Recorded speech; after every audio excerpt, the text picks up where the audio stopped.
అందరికీ నమస్కారం. आप सभी को ब्रह्मर्षि तटवर्ती राघवराव सर का नमस्कार। కార్యక్రమం ప్రారంభించే ముందు कार्यक्रम शुरू करने से पहले ఇంతటి అద్భుతమైన జ్ఞానాన్ని మనకు అందించిన इतना अद्भुत ज्ञान हम तक पहुंचाए ऐसे గురువు గారు బ్రహ్మర్షి పత్రి గారికి ఒకసారి మనం ధన్యవాదాలు చెప్పుకుందాం. गुरु ब्रह्मर्षि पितामहपत्री जी को धन्यवाद करते हैं। మనం గత 79 ఎపిసోడ్ నుంచి ఒక విషయం మీద చెప్పుకుంటున్నాం. हम पिछले 79 एपिसोड से एक विषय के ऊपर चर्चा कर रहे थे। ఈ రోజు 80వ ఎపిసోడ్. आज का यह एपिसोड 80वां है। విషయం ఏమిటంటే వికృతి ప్రకృతి సంస్కృతి. और वह विषय है विकृति प्रकृति और संस्कृति। ఈ సందర్భంగా इसी संदर्भ में ఆత్మజ్ఞాని యొక్క గొప్పతనం, आत्मज्ञानी की महानता, ఆత్మజ్ఞాని యొక్క ప్రవర్తన आत्मज्ञानी का व्यवहार ఎలా ఉంటుందో చెప్పుకుంటున్నాం. कैसा रहता है वो बताएंगे। ఎందుచేతనంటే क्योंकि ఆత్మజ్ఞాని సత్యం తెలుసుకున్నవాడు, आत्मज्ञानी सत्य जान चुका है, సత్యాన్ని తెలుసుకున్నవాడు. सत्य को जान चुके हैं, ఇది ఇప్పుడు బాగుంది. సత్యాన్నే ఆశ్రయిస్తున్నవాడు, सत्य का ही आश्रय लेते हैं, సత్యమే మాట్లాడతాడు, सत्य ही बोलते हैं, సత్యమే చెబుతాడు, सत्य ही बताते हैं సత్యంలో జీవిస్తాడు. और सत्य में ही जीवन जीता है। మరి సత్యం అంటే ఏంటో తెలుసుకున్నాం. तो सत्य क्या है वो अभी हम जानते हैं।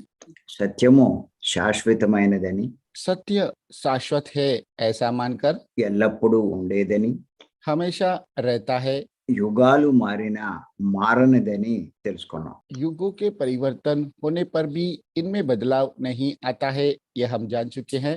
అలాంటిది ఏది అంటే ఒక్కటే ఒక్కటి, అదే భగవంతుడు అని కూడా తెలుసుకున్నాం. ऐसा क्या है, इस सवाल का जवाब एक ही है, सिर्फ भगवान है, ये भी हम जान चुके हैं। అంటే ఆత్మ అని తెలుసుకున్నాం. मतलब आत्मा है, ये हम जान चुके हैं। అంతేకాదు इतना ही नहीं, ఆత్మ తప్ప आत्मा के सिवा ఇంకా ఏదైనా సరే और कुछ भी होगा అశాశ్వతమని अशाश्वत है, అని తెలుసుకున్నాం. ऐसा जान चुके हैं। సృష్టిలో 84 లక్షల జీవరాశులు కానీ, सृष्टि में 84 लाख जीवों को, జీవరాశులు కానీ जीव राशि या మన కంటికి కనిపించే हमारी आंखों को दिखने वाला ప్రపంచం కానీ, दुनिया हो सकता है, లోకాలు కానీ, लोक या మనం చూడగలిగే ఇతర లోకాలు కానీ, जिनको हम देख सकते हैं ऐसे दूसरे लोक भी हो सकते हैं, మన కంటితో చూడలేని లోకాలు కానీ, जिनको हम नहीं देख सकते हैं ऐसे लोक भी हो सकते हैं। ఏది శాశ్వతం కాదు कुछ भी शाश्वत नहीं है, అంటే సత్యం కాదు मतलब सत्य नहीं है, అని తెలుసుకోవాలి. ऐसा हमें जानना चाहिए। అంతేకాదు इतना ही नहीं, మానవులు ఆరాధించే जिनकी आराधना मनुष्य करते हैं, దేవుళ్ళు కూడా देव भी శాశ్వతం కాదు అని మనం చూస్తూనే ఉన్నాం. शाश्वत नहीं है, ये हम देखते हैं। ఎందుచేతనంటే क्योंकि ఈ దేవుళ్ళందరూ ये सभी देवताएं ఒక తల్లి గర్భంలో జన్మించిన వారే, एक माता के गर्भ में जन्म ले चुके हैं, కొన్నాళ్లకు నిష్క్రమించిన వారే. कुछ दिनों के बाद निष्क्रमण हुआ है। వారు లేరు కాబట్టే वे नहीं हैं, इसीलिए వారి విగ్రహాలను తయారు చేసి उनकी मूर्तियां बनाकर ఆరాధనలు చేస్తున్నారు. आराधना करते हैं। వారే ఉంటే यदि वे रहते तो విగ్రహాలను తయారు చేయవలసిన పనే లేదు. मूर्तियों को बनाने की आवश्यकता ही नहीं रहता था। వారు ఉన్నా లేకపోయినా उनके होने से या नहीं होने से వారు గొప్పవారు అనే ఉద్దేశంతో वे महान है, इसी उद्देश्य से వారిని ఆరాధనలు చేస్తున్నారు. उनकी आराधनाएं कर रहे हैं। మానవులు అంత గొప్పగా భావించే, जितनी महानता पूर्वक जिनको भाव व्यक्त करते हैं, ఇంత గొప్పవారుగా భావించే इतने महान है ऐसी भावना से, భావిస్తూ ఉన్నాం మనం. ऐसा भावित भावना में है। దేవుళ్ళందరికంటే గొప్పవారైన देवों में सबसे महान ऐसा దేవుళ్ళందరికంటే గొప్పవారైన सभी देवताओं से महान है ऐसा బ్రహ్మ విష్ణు మహేశ్వర్లు కూడా ब्रह्मा विष्णु महेश्वर भी శాశ్వతం కాదు, शाश्वत नहीं है, వారికి కూడా ఆయుష్ ఉంది उनका भी आयुष्य निर्धारित है। అన్న విషయం ये बात భగవద్గీతలో भगवत गीता में 8వ అధ్యాయంలో 8वां अध्याय में 17వ శ్లోకంలో 17वां श्लोक में చెప్పడం జరిగింది. कहा गया है। ఆ విషయం నిన్న మనం తెలుసుకున్నాం. ये बात कल हम जान चुके हैं। ఆ శ్లోకం మరొక్కసారి తెలుసుకున్నాం. ఇప్పుడు ये श्लोक फिर से एक बार जान लेते हैं। శ్లోకం ఏమిటంటే సహస్ర యుగ పర్యంత మహార్యద్ బ్రాహ్మణో విదుహు రాత్రిం యుగ సహస్రాంతం తేహో రాత్ర విదో జానా. దీని యొక్క తాత్పర్యం ఏమిటంటే ये वह श्लोक है, अभी इसका तात्पर्य बताते हैं। ఏ మానవులు जो मनुष्य బ్రహ్మదేవుని యొక్క పగలును ब्रह्मदेव का एक दिन को 1000 యుగముల 1000 युग से పరిమితి గల దానినిగా, परिमित है ऐसा मानकर, అలాగే రాత్రిని उसी तरह रात को 1000 యుగముల పరిమితి గల దానినిగా 1000 युग परिमित है ऐसा मानकर తెలుసుకుంటారో, जान लेते हैं।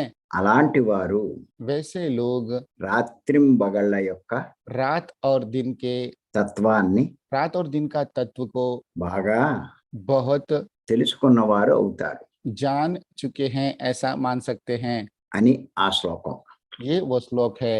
దీని యొక్క వివరణ इसका विवरण భగవద్గీత గ్రంథాలన్నిటిలోకి విశేషమైన గ్రంథం రాసినటువంటి भगवत गीता के ग्रंथों में विशेष रूप से जिनका ग्रंथ की रचना किया है విద్యా ప్రకాశానందగిరి స్వామి विद्या प्रकाशानंद गिरी स्वामी వివరణ ఇవ్వడం జరిగింది. ने विवरण दिया है। విద్యా ప్రకాశానందగిరి స్వామి विद्या प्रकाशानंद गिरी स्वामी తన జీవితం అంతా उनका संपूर्ण जीवन में గీతా బోధకే ఆయన కేటాయించారు. गीता उपदेश के लिए ही निकाला है। ఆయన ఎన్నో ఉపన్యాసాలు ఇచ్చారు. उन्होंने अनेक उपन्यास दिए हैं। భగవద్గీత అర్థం కావడానికి भगवत गीता को समझाने के लिए ఎన్నో చిన్న చిన్న కథల రూపంలో కూడా ఆయన వివరించారు. अनेक छोटी छोटी कहानियों के रूप में उन्होंने विवरण दिया है। ఆయన ఇచ్చినటువంటి ఉపన్యాసాలన్నీ उन्होंने जो उपन्यास दिए हैं वह सभी ఎంతో ప్రాముఖ్యం చెందాయి. बहुत ही प्रमुख स्थान पे हैं। ఎంతో మందిని ఆయన ఆకర్షించారు. अनेक व्यक्तियों को उन्होंने आकर्षित किया है। అంతటి గొప్పవారు ఆయన. इतने महान है। ఆయన ఈ శ్లోకానికి ఇచ్చిన వివరణ తెలుసుకుందాం. उन्होंने इस श्लोक का विवरण जो दिया है उसे समझते हैं। బ్రహ్మదేవుని యొక్క పగలు ब्रह्मदेव का एक दिन 1000 యుగములు అని మనం ఈ శ్లోకంలో తెలుసుకున్నాం. 1000 యుగములు అని ఈ శ్లోకంలో తెలుసుకున్నాం. ब्रह्मा का एक दिन 1000 युग के बराबर है ऐसा इस श्लोक में कहा गया है। మరి 1000 యుగాలంటే ఏమిటో ఇప్పుడు తెలుసుకున్నాం. तो 1000 युग का मतलब क्या है उसे हम जानते हैं। జాగ్రత్తగా రాసుకోండి. श्रद्धा पूर्वक आपको लिखना है। కలియుగము అంటే कलियुग का मतलब 4,32,000 సంవత్సరాలు. 4,32,000 साल।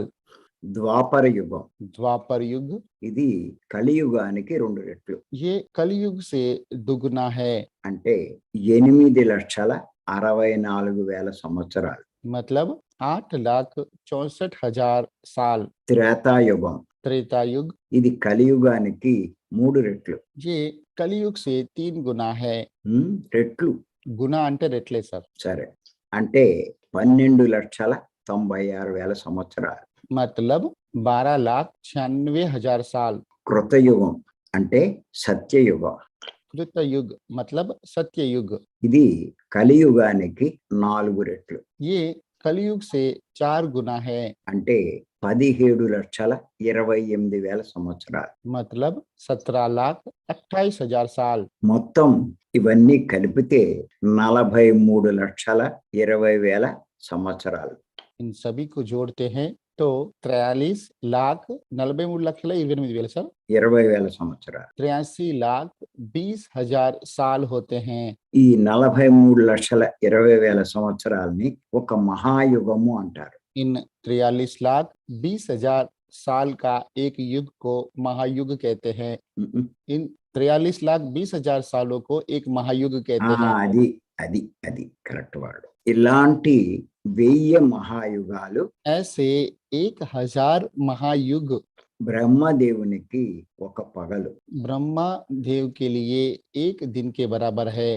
అలాంటి ఇంకొక 1000 మహాయుగాలు ऐसे और 1,000 महायुग బ్రహ్మదేవునికి ఒక రాత్రి. ब्रह्मा देव के लिए एक रात के समान है. అంటే मतलब 43,20,000 సంవత్సరాలు ఇంటూ 1000 मतलब 43,20,000 साल गुना 1,000 అంటే 432 కోట్ల సంవత్సరాలు బ్రహ్మకు ఒక పగలు. मतलब 432 करोड़ साल ब्रह्मा जी के एक दिन క్రోరు క్రోరు కోట్లు करोड़ అని చెప్పాను సార్. crore. 432 करोड़ साल ब्रह्मा जी के एक दिन समान है.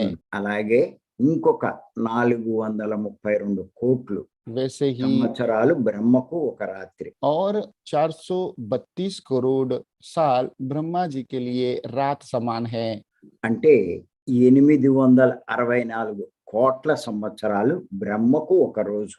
मतलब 864 करोड़ साल ब्रह्मा के लिए एक दिन एक ఒక दिन రోజు. के बराबर है. मतलब 24 घंटे दिन और रात के बराबर है. ఇలాంటి 360 రోజులు ऐसे 365 दिन బ్రహ్మదేవునికి ఒక సంవత్సర కాలం అవుతుంది. ब्रह्मा जी के लिए एक साल का काल होता है. అలాంటి 100 సంవత్సరాలు ऐसे 100 साल బ్రహ్మదేవుని యొక్క ఆయుర్దాయం అవుతుంది, అంటే ఆయుష్ అవుతుంది. ब्रह्मा जी का आयुष्य बनता है. ब्रह्मदेव का आयुष्य बनता है. దీనిని బట్టి इससे బ్రహ్మకు కూడా ఆయుష్ ఉంది ब्रह्मा जी का भी आयुष्य निर्धारित है. అని మనకు అర్థమవుతుంది. ऐसा हमें समझ में आता है. అంటే బ్రహ్మ కూడా శాశ్వతం కాదు అని తెలుస్తుంది. मतलब ब्रह्मा भी शाश्वत नहीं है, ये हमें समझ में आता है. కానీ लेकिन సృష్టింపబడని जिनकी सृष्टि नहीं हुआ है, పరబ్రహ్మ ऐसे परब्रह्म అంటే భగవంతుడు मतलब भगवान శాశ్వతమైన వాడు, शाश्वत है, నశింపు లేనివాడు, अविनाशी है, అంతం లేనివాడు. अनंत है. అంతం లేనివాడు అనంతం అని అంటారు. దానికి ఇది అంతం जिनका अंत లేనివాడు नहीं వేరు. है. అది అందుచేత इसीलिए మనం అందరము భావించే हम सब जिसके भाव में रहते हैं బ్రహ్మ వేరు, वो ब्रह्मा अलग है, పరబ్రహ్మ వేరు అని తెలుసుకోవాలి. परब्रह्मा अलग है, इसे हमें समझ लेना है. అంత గొప్పవాడు పరబ్రహ్మ. इतने महान है परब्रह्मा. ఆ పరబ్రహ్మనే ఆత్మ అని అంటారు. उस परब्रह्मा को ही आत्मा कहते हैं. పత్రిజీ మనకి జ్ఞాన నవరత్నాలు అని 9 రత్నాలు మనకి ఇవ్వడం జరిగింది. पत्री जी ने हमें ज्ञान नवरत्न ऐसे नवरत्न दिए हैं, అందులో మొట్టమొదటిది जिनमें पहला ఆత్మే పరబ్రహ్మం అని చెప్పడం జరిగింది. आत्मा ही परब्रह्मा है ऐसा कहा गया है. దాన్ని బట్టి जिससे ఆ పరబ్రహ్మ ఎవరో కాదు, वो परब्रह्मा कोई और नहीं है. అన్ని శరీరాల్లో ఉన్న ఆత్మ అన్న విషయం తెలుసుకోవాలి. सभी शरीर में बसा हुआ आत्मा, इसे समझना है. అటువంటి ఆత్మను ऐसी आत्मा అంటే పరబ్రహ్మను मतलब परब्रह्मा को ఆశ్రయించడమే आश्रय लेना ही శ్వాస మీద ధ్యాస ధ్యానం. श्वास के ऊपर ध्यान केंद्रित करने वाली साधना. పత్రిజీ మనందరికీ అందించిన पत्री जी हम सबको दिया है ऐसा గొప్ప మార్గం. महान मार्ग है. అందుచేత इसीलिए శ్వాస మీద ధ్యాస తప్ప श्वास के ऊपर ध्यान केंद्रित करने के अलावा ఇంకా ఏది ధ్యానం కాదు. दूसरा कुछ भी ध्यान नहीं है. ఆత్మను ఆశ్రయించే आत्मा का आश्रय लेने वाले శ్వాస మీద ధ్యాసే సరైన ధ్యానం.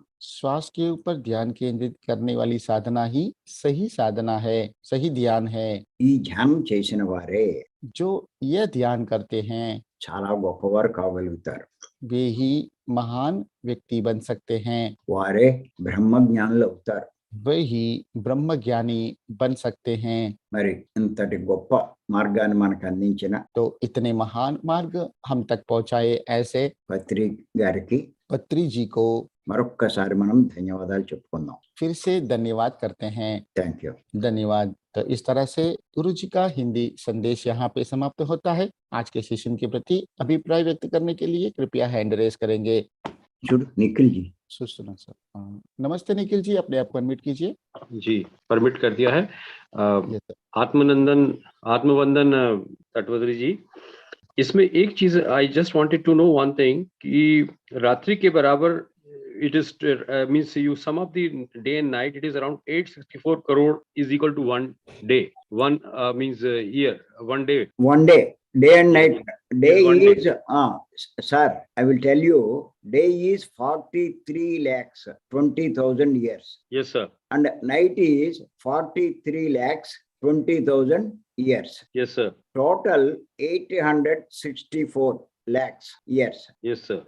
864 lakh years is Brahma's 1 day. Okay. Ours is 24 hours. Okay. Right sir. Which means only soul is Soul is Param Brahm. eternal. Soul is Param Permanent. Brahm. Parabrahma is permanent. There is no time limit for There is no time. soul. Is the highest. Only soul. Nothing else is Yes sir. like that. That quality. उसी की आराधना होनी चाहिए. We should worship that only. That Should we worship. must know Yes, how sir. great it is. Yes. It is Satya. Patriji has told in his 18 Adarsha Sutra, Pyramid Masters 18 Adarsha Sutra, Yes sir. 14th Sutra has told Vigraharadhana Vuddu. Don't do idol worship. Okay. Only do Satya Aradhana. Okay. Because idol is untruth, Atma is truth. Okay. Truth is great. So worship truth, he told us. Sir, in this case, you just mentioned in his 18 points, from where I can get that book? If you want, I will send you. In each and every book, he has mentioned those 18 points. Okay. Chiranjeevi also, he will send to you. Okay, sir. Chiranjeevi, yes sir. ఆయనకి కాస్త పంపిస్తావా? పంపిస్తాను sir. ఆదర్శ సూత్రాలే sir? 18 ఆదర్శ సూత్రాలు ప్రతి పుస్తకంలోనూ ఉంటాయి కదా. ఆయనకు డీటెయిల్ గా ఉన్న పుస్తకం కావాలంటున్నారు. 10 ఆదర్శ సూత్రాల బుక్ ఉంది. నీకు పంపించిన పుస్తకాల్లో Yes, sir. 8 పుస్తకాలు ఉన్నాయి కదా. ఉంది సార్। అందులో ఉంటుంది చూడు 18 ఆదర్శ సూత్రాలు. ధ్యాన నవరత్నాలు నా దగ్గర ఉంది సార్, ఆదర్శ సూత్రాల బుక్ నా దగ్గర లేదు సార్. 8 పుస్తకాలు కౌంట్ నీకు పంపమంటే పంపుతాను, అవి నీ దగ్గర ఉండాలి. Yes sir. Sir, Yes, yesterday I have heard your 2 videos of that is episode 69 and 70 for Yogshem. Yes sir. Oh, And it has very clearly explained everything. Thanks for that. Yes sir. But only thing I wanted to clarify in this, sir, see, we use Purusharth. We have been blessed with Purusharth, right? So if we are doing sadhana, if you are doing meditation, and in that case, what means, I'm not clear on one issue, that the Purusharth we should use, if we start using our Purusharth, like the person who was being hurt by the stone by somebody else, he started replying by stone. So Krishna Bhagavan came back. It's only because he was using his own Purusharth to save himself, and then at that point of time the god withdraws. So means should Sir, yes sir. what is your opinion about Purusharth? Purusharth means okay, I'll put it this way, that what is within our limit, Sir, yes sir, you can tell in Hindi. Chiranjeevi will translate it. Okay. You can easily clarify about it. Yes. पुरुषार्थ का तात्पर्य यह है कि अपन जो भी अपन जीवन में करते हैं और किसी भी चीज को प्राप्त करने के लिए जो हम एफर्ट्स करते हैं, वो पुरुषार्थ कहलाता है। సార్ పురుషార్థం అంటే ఈ ప్రపంచంలో ఏదైనా మనం పొందాలన్నప్పుడు దాని కొరకు చేసిన కృషిని పురుషార్థం అంటారు. Okay, tell continue sir. या सो इसमें जो आपने बताया है कि हम साधना करें और हम सब चीजें छोड़ दें, तो फिर हम अपने पुरुषार्थ का प्रयोग कहाँ करें? మరి మనం సాధన చేస్తూ మిగతా వాటన్నిటిని త్యజించాలని చెప్తున్నాము. సో మరి మన పురుషార్థం ఎక్కడ ఉంటుంది సార్ అని అడుగుతున్నారు. మిగతా వాటినన్నిటిని త్యజించక్కర్లేదు, అన్ని అవసరాలు చూసుకోవాలి. तो गुरुजी का इस सवाल का प्रत्युत्तर यह है सर, वे कहते हैं कि बाकी सब विषय को हमें छोड़ने की आवश्यकता नहीं है, हमें हमारा पुरुषार्थ को भी मतलब में जो जरूरत है, जो नीड है, उनको देखते रहना है. అవసరాలు जरूरतें अंतर सर वाटने అదే అవసరాలు చూసుకుంటే సరిపోతుంది. जो हमारे लिए हमारे जीवन जरूरत के लिए जो जिसकी आवश्यकता है उनको तो हमें देखते ही रहना है सर. ठीक है, ठीक है. जैसे మనం వేళకి ఏదో ఒక ఆహారం తీసుకోవాలి. हम एक समय में किसी भी एक प्रकार का आहार लेना पड़ता है. కొంచెం నా అర్థానికి నువ్వు చెప్తున్న దానికి సరైన అర్థం రావట్లేదు, అందుకే ఇంకా కన్ఫ్యూజన్ ఉంటుంది వాళ్ళకి. సరే, ఏదో ఒక ఆహారం అన్నారు కదా సార్. సమయానికి ఆహారం, నీకు మార్నింగ్ లేస్తావు, ఏదో ఒక ఆహారం తీసుకోవాలిగా. నేను కూడా దాని సార్ कोई भी एक समय के लिए कोई भी एक आहार लेना पड़ता है. వస్త్రం ధరించాలి, ఏదో ఒక వస్త్రం. वस्त्रम అంటే బట్ట, जी कपड़ा, ओके सर. ఏదో ఒకటి, कोई भी एक वस्त्र. అంతేగాని సూటు బూటు అక్కల. जी, शरीर को ढकने के लिए एक वस्त्र की आवश्यकता है, लेकिन इसके लिए बहुत ही कीमती सूट और बूट की आवश्यकता नहीं होती है. ఆహారం ఏదో ఒకటి తీసుకోవాలి, అంతేగాని 5 స్టార్ మీల్స్ అక్కల. हमें आहार की आवश्यकता है, लेकिन 5 स्टार फूड की आवश्यकता नहीं है. అలాగే ఏదో ఒక ఇల్లు ఉంటే సరిపోతుంది. उसी तरह से एक घर होना चाहिए, అంతేగాని ప్యాలెస్ అక్కల. लेकिन महल की आवश्यकता नहीं है. స్త్రీకి పురుషుడు, పురుషుడికి స్త్రీ అవసరం. स्त्री के लिए पुरुष और पुरुष के लिए स्त्री की जरूरत है. అంతేగాని ఐశ్వర్య రాయ్, इतना ही है, लेकिन ऐश्वर्या राय, షారుఖ్ ఖాన్ లే అవసరంలా. शाहरुख खान की आवश्यकता नहीं है. यस, ఇవి చూసుకుంటూ इन सभी के ऊपर ध्यान रखते हुए మన పురుషార్థాలు నెరవేర్చుకోవాలి. इनके योग्य पुरुषार्थ करते रहना है. अच्छा. Understand sir? Yes sir, yes sir. Thank you so much. Thank you. Anupama sir, Mumbai నుండి సత్య ఉన్నారు సార్. మాట్లాడు. जी प्रणाम सर. प्रणाम चिरंजीवी सर. ओके, अनुपमा जी से सुनते हैं. नमस्ते अनुपमा जी. नमस्ते सर. आज का जो विषय आपने बताया, मतलब रियली बहुत अमेजिंग है, इतना सब कुछ जानना कि इतने सारे दिन जो हैं वो ब्रह्मा जी के हैं, और हम लोगों के लिए तो सब कुछ नया ही है ये सब. एक चीज और जो मैं जानना कि जैसे हम ध्यान में कुछ अनुभव करते हैं, कुछ भी अलग अलग अनुभव हमें जो आते हैं, तो हम उन्हें भी शाश्वत माने या उन्हें हम कहें कि अशाश्वत हैं? చెప్పు చిరంజీవి. సార్, ఈ రోజు సెషన్ కూడా సంథింగ్ డిఫరెంట్ గా ఉంది. నేను వినలేని విషయం మీరు చెప్పారు. మరి ధ్యానంలో కొన్ని అనుభవాలు వస్తుంటాయి, అవి శాశ్వతం అనుకోవాలా లేదా అశాశ్వతం అనుకోవాలా అని అడుగుతున్నారు సార్. అవన్నీ అశాశ్వతమే. जो भी अनुभव आपको आते हैं वो सब अशाश्वत है, ऐसा मान लेना चाहिए. అవన్నీ మనసు నుంచి వచ్చినవే. ये सब मन से प्रेरित है. जी. కళ ఎంతో ఈ అనుభవాలు అంతే. जैसे स्वप्न होता है सर, నిద్రలో కళ ఎంతో जी ఈ అనుభవాలు అంతే, ధ్యానంలో వచ్చిన అనుభవాలు. जी सर, जैसे नींद में स्वप्न होता है वैसे ही ध्यान के अनुभव होते हैं, दोनों को एक समान मान लेना है. जी. అందుచేత అనుభవాల మీద ఆధారపడకూడదు. इसीलिए अनुभव के ऊपर आधारित नहीं रहना है. जी. అవేమీ అంత గొప్పవేం కావు. ये सब इतने महान नहीं हैं, సత్యమే గొప్పది. सत्य ही महान है. సత్యాన్ని పట్టుకోవాలి, सत्य को पकड़ना है, అనుభవాన్ని పట్టుకోవడం కాదు. अनुभव के साथ में नहीं रहना है, अनुभव नहीं पकड़ना है. అది. जी. Okay madam. अभी जैसे हम बैठते हैं साधना में, तो जो मुझे फील होता है, तो बहुत समय तक तो कुछ समझ आता है, फिर उसके बाद बहुत बीच बीच में जो समझ आता है वो ऊपर जो ये यहाँ से ऐसे कनेक्शन सा फील होता है, और मतलब अलग अलग तरह की चीजें होती हैं, जैसे पैर जो है वो बहुत हिलते हैं, बॉडी शेक करती है, तो इस तरह का ही फील होता है. तो ये सही है जो हम कर रहे हैं? మేడం గారు ధ్యానం చేస్తున్నప్పుడు వారికి ఫిజికల్ గా కూడా డిఫరెంట్ ఫీల్ అవుతుంటాయట. ఫర్ ఎగ్జాంపుల్ గా వాళ్ళు ధ్యానం చేసినప్పుడు పైనుండి కనెక్టివిటీ ఏదో వచ్చినట్లు అనిపిస్తుంది. అదే విధంగా కాళ్ళు కూడా ఇట్లా ఊగుతూ ఉంటాయి, బాడీ కూడా షేక్ అవుతూ ఉంటుంది, వైబ్రేట్ అవుతూ ఉంటుంది. సార్ ఇది ఇలా అవ్వడం కరెక్టేనా? ఇందులో ఏమన్నా లోపం ఉందా అని అడుగుతున్నాడు సార్. ధ్యానం చేసేటప్పుడు చెప్పు. जी अनुपमा जी, जब आप ध्यान करते हो तब లక్షల రకాలు అనుభవాలు వస్తూ ఉంటాయి. लाख प्रकार के अनुभव आ सकते हैं. వాటిని ఊరికే మనం అలా గమనించి వదిలేస్తూ ఉండాలి. उन सबको हम साक्षी भाव से देख कर छोड़ देना है. వాటి గురించి పెద్ద మనం ఆలోచించవలసిన పని లేదు. उनके बारे में बहुत चिंता करने की आवश्यकता नहीं है. మన ధ్యానంలో మనకు కావాల్సింది ध्यान में हमें जिसकी आवश्यकता है మన ప్రవర్తనలో మార్పు. हमारा व्यवहार में बदलाव. ఎలాంటి మార్పులు అంటే किस तरह के बदलाव?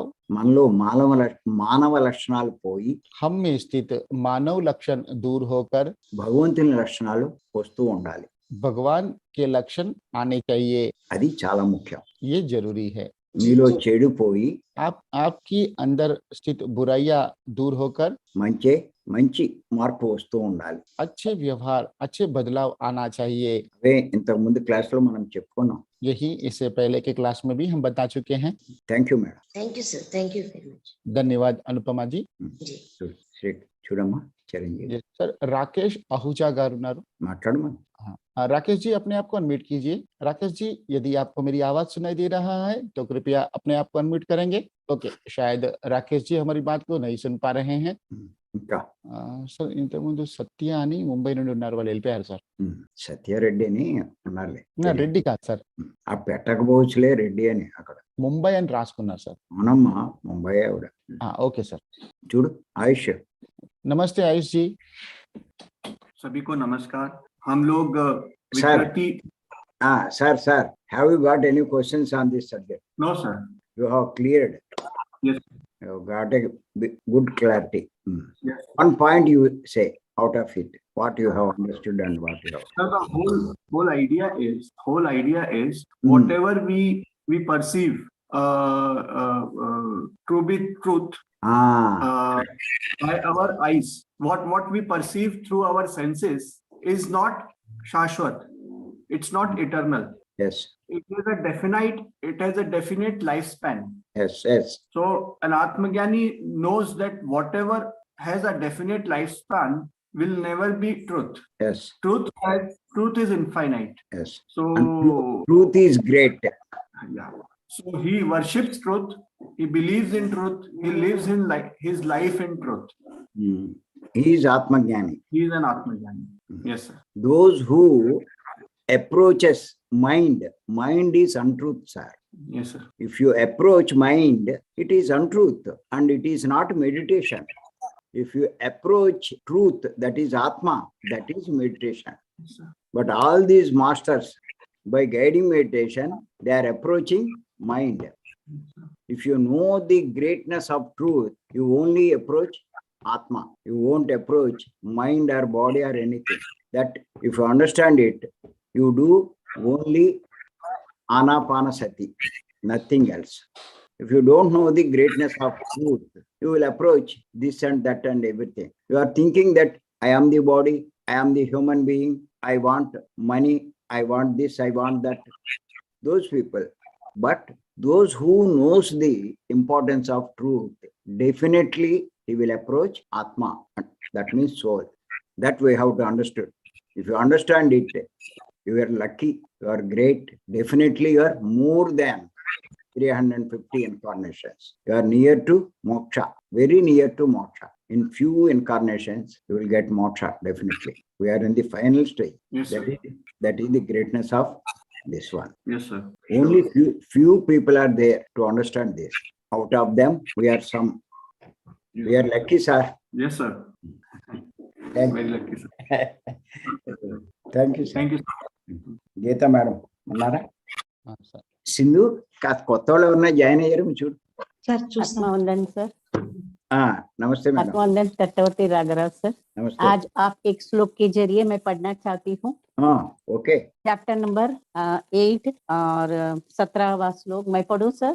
If you can Yes, read. I'm trying to recite. Hmm. Sahasra Yuga Pariyanta Maha year. I'm sorry. Sahasra Yuga Haryat Paryantam. Brahmano. हाँ आहार्याद ब्राह्मणो विदु रात्रिम युग सहस्रांतम ते हो रात्र विदो जनः Jana. Jana. Jana. जना जनाः yes I'll correct myself I'll repeat I'll practice okay आज एक बात मैं एक सेंटेंस में कहती हूँ सर मैंने आज जान लिया है ब्रह्म अलग है और परब्रह्म अलग है सत्य ही ब्रह्म correct. अलग है परब्रह्म अलग है Correct. हमारा आत्मा ही सत्य है वही शाश्वत है तो आत्मा के ऊपर ध्यान देंगे रोज श्वास के ऊपर ध्यान देके आत्मा ज्ञान पा सकते हैं लेकिन यही सत्य है और ये सत्य को जानने के लिए रोज हमें मेडिटेशन करना चाहिए सिर्फ मेडिटेशन नहीं आत्मा तक पहुंचना श्वास का ध्यान हाँ श्वास के ऊपर ध्यान देना चाहिए आनापानसति पत्री जी ने ध्यान नवरत्न में ऐसे नवरत्न दिए हैं जिनमें पहला है आत्मा ही पर ब्रह्म है जिससे यह पर ब्रह्म कोई और नहीं है सभी शरीर में बसा हुआ है यह हम रियलाइज करना चाहिए यह पर ब्रह्म सभी में है आज थियरी में है मुझे अनुभव में भी करना चाहिए आज थियरी से मुझे मालूम पड़ा आपके जरिए मुझे मालूम पड़ा सर लेकिन मैं इसको अनुभव भी करना चाहिए कि सभी में पर ब्रह्म है सभी में पर ब्रह्म है यही सत्य है यह आत्मा यानी ब्रह्म को आश्रय देना चाहिए श्वास के ऊपर ध्यान करने वाला ही साधना है राइट सर ओके यही हमने सीखा है सर तो श्वास के ऊपर ध्यान देना चाहिए theoretically I am learning from you but अनुभव भी मुझे करना चाहिए इस सत्य को पाने के लिए ओके थैंक यू मैडम